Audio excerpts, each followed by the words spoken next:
Assalamualaikum warahmatullahi wabarakatuh. Salam sejahtera untuk kita semua.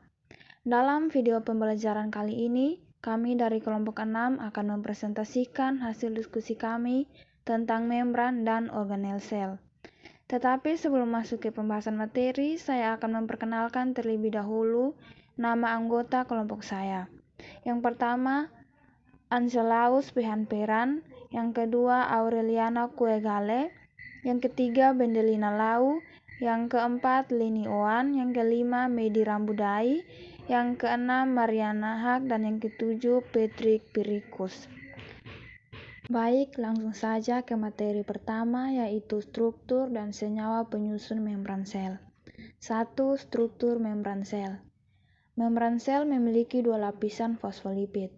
Molekul fosfolipid dilengkapi dengan kepala yang disebut sebagai permukaan hidrofilik, sedangkan bagian yang dianggap sebagai ekor disebut sebagai hidrofobik.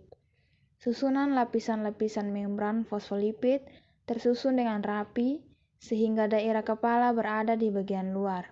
Pada bagian dalam atau permukaan internal membran plasma, terdapat bagian ekor yang tersusun sangat dekat pada area pusat membran. Membran sel tersusun sebagian besar atas protein. Molekul protein berada di dalam rangkaian lapisan fosfolipid. Fungsi dari membran sel berdasarkan strukturnya, yakni akan melindungi sel dari lingkungan di luar. Yang kedua, senyawa penyusun membran sel. Senyawa penyusun membran diantaranya glikolipid dengan senyawa karbohidrat, sterol, protein, hormon, dan senyawa lain. Permukaan luar pada sel tumbuhan akan dibatasi dengan selaput yang memiliki permukaan halus. Permukaan tersebut juga memiliki tekstur yang elastis. Membran tersebut memiliki peran yang sangat penting dalam pengaturan organel yang menjadi isi sel. Bahan yang akan keluar dan masuk dari dan ke sel harus melalui lapisan membran ini. Perkenalkan, nama saya Maria Priscilla. Saya akan membaca atau membawakan materi tentang fungsi membran sel. Fungsi membran sel yang utama yakni menjadi lalu lintas membran yang digolongkan menjadi dua cara, yakni A. Transfer pasif atau pergerakan spontan, yakni difusi dan osmosis. Difusi adalah pergerakan yang terjadi pada molekul yang berasal dari konsentrasi tinggi atau hipertonis ke konsentrasi rendah atau hipotonis. Osmosis adalah pergerakan pelarut yang melintasi membran selektif dengan arah perpindahan berbeda dengan konsentrasi saat terlarut. B. Konsentrasi aktif memiliki arah perpindahan yang melanggar dengan konsentrasi. Molekul bergerak dari konsentrasi rendah ke konsentrasi tinggi. Pada proses transportasi aktif, membutuhkan bantuan energi. Energi yang berfungsi sebagai pemelihara konsentrasi molekul kecil yang ada di dalam sel terhadap lingkungan. Fungsi lain membran sel. 1. Sebagai gerbang untuk penutup atau pelindung untuk sel. 2. Mengamankan bagian sitoskeleton terdiri atas protein dan berada pada bagian sitoplasma. B. Melayani sel dalam melekatkan matriks bagian ekstraselular sel. Matriks ekstraselular sel merupakan bahan eksternal dengan sifat non-hidup. 4. Transportasi molekul pada organel sel. Perkenalkan, nama saya Aureliana Kuegale. Di sini saya akan menjelaskan tentang struktur dan fungsi kloroplas. Yang pertama, struktur kloroplas. Struktur kloroplas terdiri dari 1. Membran luar yang memiliki fungsi untuk mengatur keluar masuknya zat cair dan zat padat. 2. Ruang antar membran berfungsi untuk memisahkan antara membran dalam dan membran luar yang tebal kisaran 10 nanometer. 3. Membran luar yang memiliki fungsi sebagai penghalang antara sitosol dan juga stroma. 4. Tilakoid yang memiliki fungsi sebagai tempat untuk reaksi terang dan memiliki peran untuk menangkap energi cahaya matahari. 5. Stroma merupakan bagian dalam yang membungkus cairan kloroplas dan memiliki fungsi menjadi tempat berlangsungnya suatu reaksi gelap. 6. Granum merupakan sekumpulan tilakoid yang bentuknya bertumpuk-tumpuk mirip dengan uang logam. 7. DNA plastid adalah gen yang membawa sifat pada plastida dan memiliki fungsi untuk menjadi repliksa kloroplas atau pembelahan sel kloroplas. 8. Plastoglobula adalah senyawa kimiawi yang terdapat di dalam kloroplas. Senyawa ini adalah lipid yang memiliki bentuk globul. 9. Pati adalah hasil dari fotosintesis yang disimpan di dalam bentuk amilum. Yang kedua, fungsi kloroplas. Fungsi kloroplas yaitu 1. Sebagai tempat fotosintesis. Fungsi kloroplas pada tumbuhan yang paling utama adalah sebagai tempat fotosintesis. Adapun proses fotosintesis dilakukan oleh tumbuhan untuk membuat makanannya sendiri. Reaksi fotosintesis terjadi pada membran internal dalam organel. 2. Sebagai organel penghasil energi. Masih berkaitan dengan fungsi kloroplas sebagai tempat terjadinya fotosintesis, maka otomatis organel ini juga berfungsi menghasilkan energi bagi tumbuhan. Kloroplas mengkonversi sinar matahari, air, dan karbon dioksida menjadi makanan dan energi bagi tumbuhan. Baik, materi berikutnya mengenai mitokondria yang akan dibawakan oleh saya, Bendelina Lau. Mitokondria berbentuk oval dan terdapat di sitoplasma sel tanaman.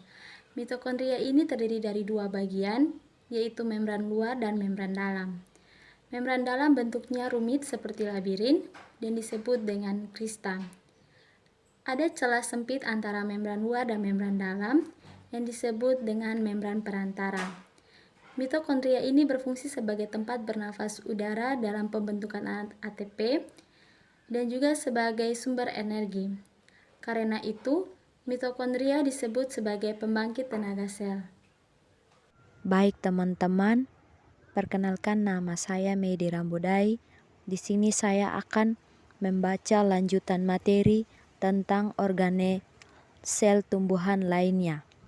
Sel tumbuhan merupakan kelompok sel eukariotik. Sel eukariotik yaitu kelompok sel yang mempunyai materi genetik atau yang disebut DNA yang dibaluti atau dibungkus oleh membran. Sel tumbuhan mempunyai struktur yang khas dibandingkan dengan sel eukariotik lain. Berikut merupakan organel sel tumbuhan selain membrane sel, kloroplas, dan mitokondria. Yang pertama, nukleus atau yang disebut inti sel.